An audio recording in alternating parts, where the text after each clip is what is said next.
Donc nous allons aborder la suite de la fiche formative dans le cadre mathématique espace et géométrie, trigonométrie.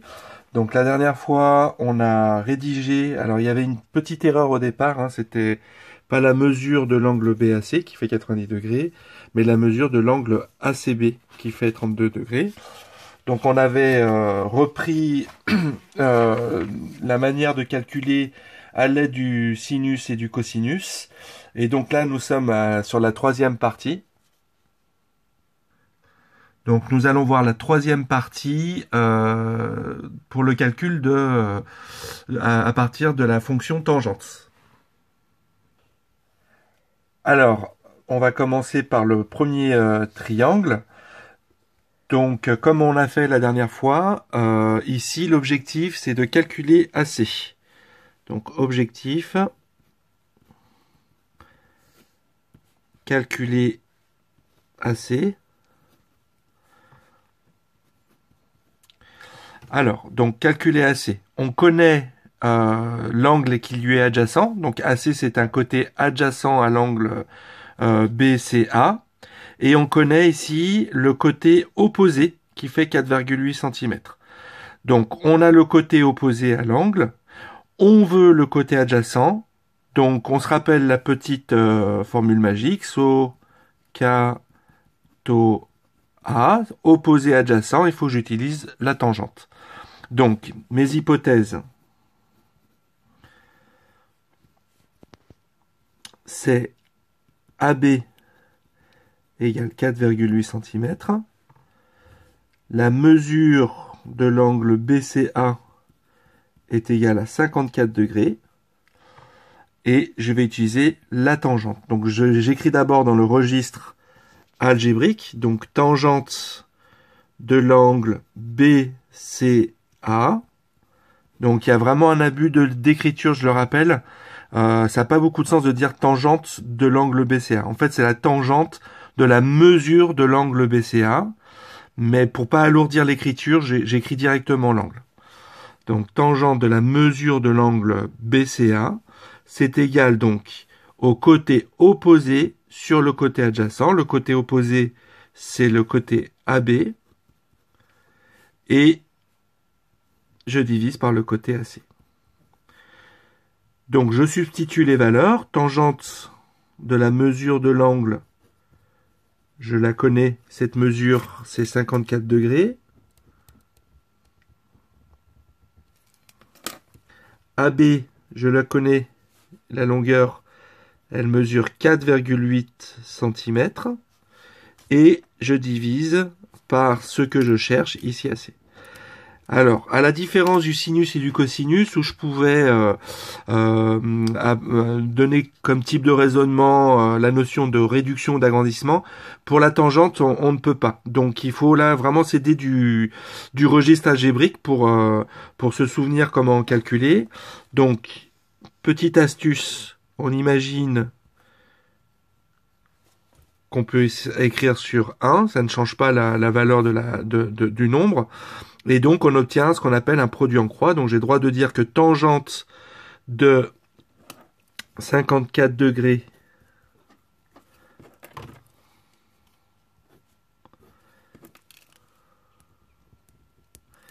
multiplié par AC,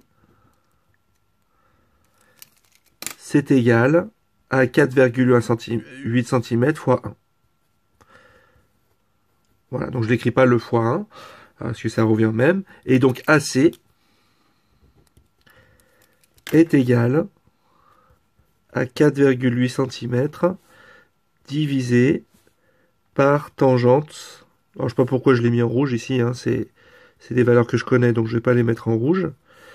Tangente de 54 degrés. Donc j'utilise la calculatrice. Je fais très attention que je suis bien en mode degré, c'est le cas ici. Je divise 4,8 divisé par tangente de 54 degrés et j'obtiens 3,48. Donc AC est environ égal à 3,48 Donc je vais arrondir à 49 cm. 3,49 centièmes de centimètre. Alors je vais faire une petite vérification à la mesure, et effectivement on voit bien que la mesure de AC est environ entre 3,4 et 3,5. Donc ça marche plutôt bien. Alors je vais faire donc le deuxième. Donc je reprends mon raisonnement. Je connais l'angle X, Y, Z qui fait 23 degrés. On me demande de calculer XZ. Donc ça veut dire que c'est un côté opposé à l'angle. Et je connais le côté adjacent. Donc je cherche un côté opposé, j'ai un côté adjacent. Il faut que je mobilise la tangente. Donc objectif, calculer XZ. Hypothèse. Donc je connais la mesure de l'angle X, Y, Z, qui fait donc 23 degrés. Je connais ZY, la mesure du segment d'extrémité, le point Z et le point Y, et c'est 7,8 cm. J'écris dans le registre algébrique la tangente, donc tangente de X, Y, Z. Donc côté opposé, c'est ici le côté ZX, divisé par le côté adjacent, c'est ZY. Ce qui donne donc les valeurs que je connais, je les substitue. Donc rappel, ici j'écris l'angle, mais c'est inapproprié, mais pour faciliter l'écriture, j'écris un peu plus rapidement, mais c'est bien ici la mesure de l'angle XYZ. 23 degrés. ZX, eh bien, c'est ce que je cherche.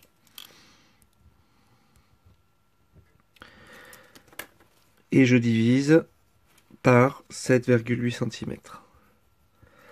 Donc, comme tout à l'heure, ça revient à faire un produit en croix. Donc, je peux dire que tangente 23 degrés fois 7,8 égale à ZX. Donc, je vais aller un tout petit peu plus rapidement. Et je vais écrire que ZX égale 7,8 cm fois tangente de 23 degrés.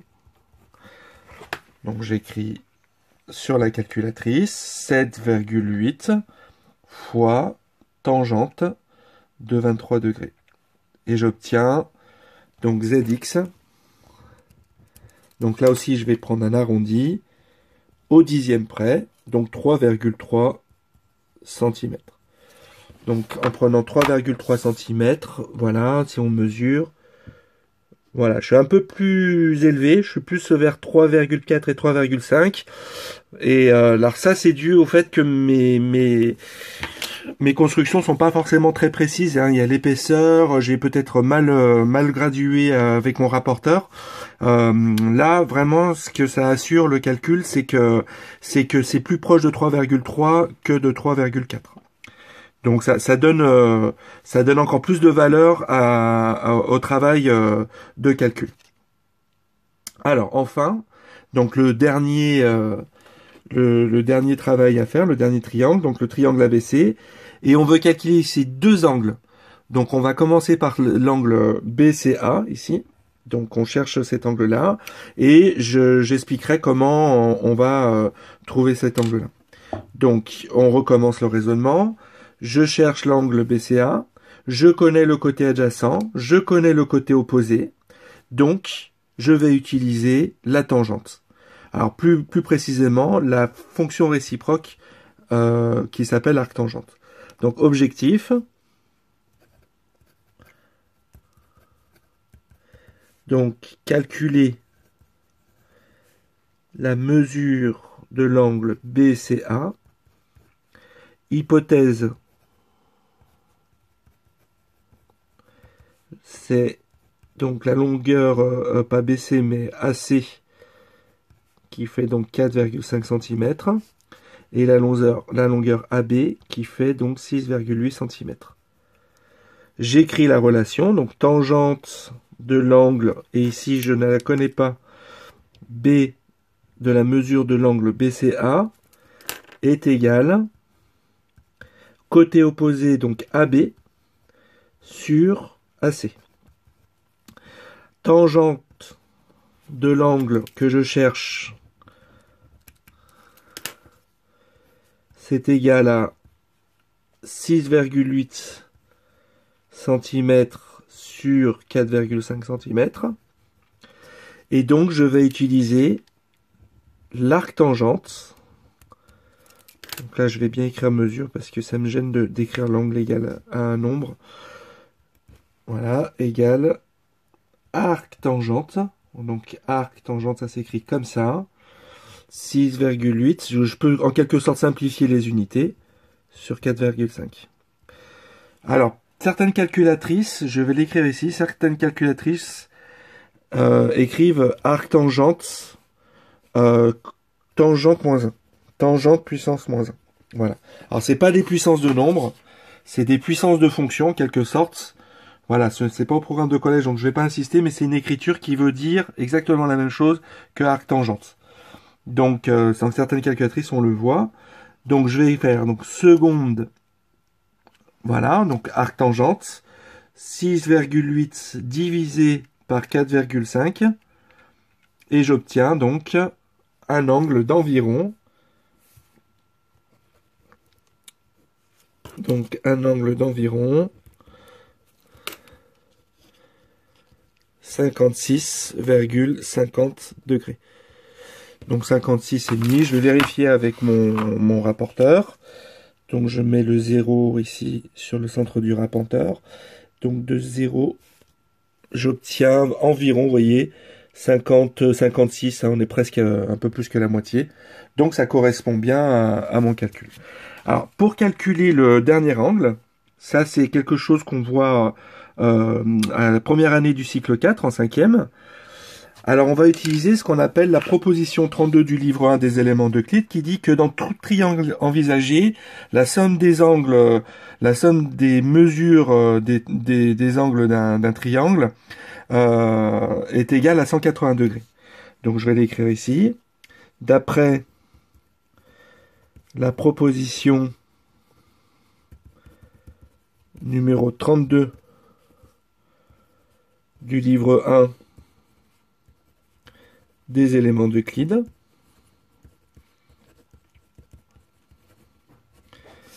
Donc je la réénonce proprement. Dans tout triangle, la somme des mesures des trois angles d'un triangle est égale à 180 degrés. Exactement. Donc ici dans notre triangle, ça veut dire que mesure de l'angle BAC plus la mesure de l'angle ABC plus la mesure de l'angle BCA est égale à 180 degrés. Hein, c'est la conversion du registre verbal ici, du registre sémiotique verbal que je viens d'écrire ici, dans le registre algébrique. La mesure de l'angle BAC, donc c'est un triangle rectangle, donc c'est 90 degrés. Donc je vais pouvoir substituer ici la valeur, 90 degrés. La mesure de l'angle ABC, ben c'est celle que je cherche, donc je vais l'écrire en rouge. La mesure de l'angle ABC. Et la mesure de l'angle BCA, eh bien c'est celle que je viens de mesurer. Donc je vais prendre une valeur approchée, 56,5 degrés. Et comme j'ai pris une valeur approchée de la mesure, eh bien c'est à peu près égal à 180 degrés. Ça ne sera pas exactement, mais c'est très précis. Donc je fais l'addition. Donc 90 plus 56, je fais 100 plus 56, ça fait 156. Et comme j'ai ajouté 10 de trop, j'enlève. Ça me fait donc 146,5 degrés plus la mesure de l'angle ABC. Et c'est égal à 180 degrés. Voilà. Donc je fais une petite soustraction. Je vais utiliser la calculatrice pour que ce soit plus facile. 146,5. et j'obtiens 33,5 degrés. Donc mesure de l'angle ABC. Alors j'ai marqué égal, hein, c'est pas vraiment égal ici puisque j'ai pris une valeur approchée, donc ici c'est environ, et donc là ici c'est environ 33,5 degrés. Donc ce que l'on voulait, je vais vérifier. Donc ici, voilà. Donc je centre bien ici le centre du rapporteur, le côté, et on voit 31, 32, 33, vous voyez, ça déborde un petit peu. De toute façon, je peux pas être bien plus précis que le degré, vu que là, je n'ai pas de graduation entre chaque petite graduation. Donc voilà. Donc je vous demande de reprendre ce travail de communication, de démonstration, à la suite de ce qu'on a fait pour sinus et cosinus, et de bien mémoriser la manière dont on a construit le travail. Avec cette précision, du fait que tangente, il faut être vraiment très vigilant parce qu'on ne peut pas utiliser des arguments d'agrandissement ou de réduction comme on l'a fait pour les fonctions sinus et cosinus. Donc voilà, une grande vigilance et de bien s'aider des écritures algébriques pour mener les calculs jusqu'au bout. Donc je vous dis à très bientôt.